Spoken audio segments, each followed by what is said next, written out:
আপারা আছেন, সেই তথ্য আপারা কিন্তু আমাদের এই আন্দোলনের সাথে এখানে সম্মতি জানিয়েছেন।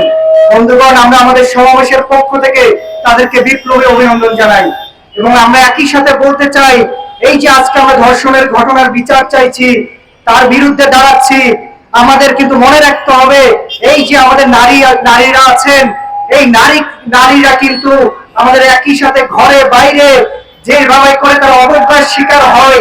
একটা তো হয় যে আমাদের পুঁজিবাদী ব্যবস্থা, সেই পুঁজিবাদী ব্যবস্থায় মানুষের শ্রমকে শোষণ করে এই ধরনের বড় বড় যারা লুটেরা পুঁজিপতি আছে তারা মুনাফার পাহাড় গড়ে তোলে। ঠিক তেমনি ভাবে আমাদের সমাজে যারা নারী আছেন তাদের নারীকে কিন্তু অতিরিক্ত ভাবে তাদেরকে নারী হিসেবে পুনরায় তাদেরকে শোষণ করা হয়। আপনারা দেখবেন যে প্রতিটা ক্ষেত্রে আমাদের ওই গার্মেন্টসে যে নারীরা আমাদের কাজ করেন, সম পরিমাণ কাজ করা সত্ত্বেও তাদেরকে কিভাবে করে একটা বৈষম্যমূলক মজুরি তাদেরকে প্রদান করা হয়।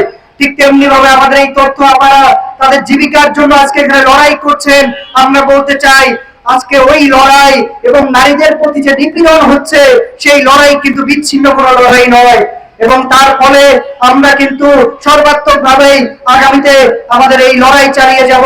এখন আমাদের এই সমাবেশে বক্তব্য রাখবেন সমাজতান্ত্রিক মহিলা ফোরাম কেন্দ্রীয় কমিটির দপ্তর সম্পাদক ঢাকা নগর শাখার সাধারণ সম্পাদক ডাইরেক্টরি।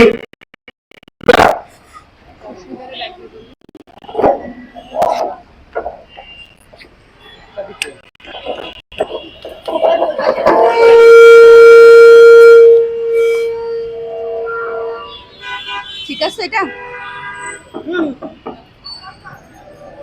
সবগুলো আছে, দেখেন।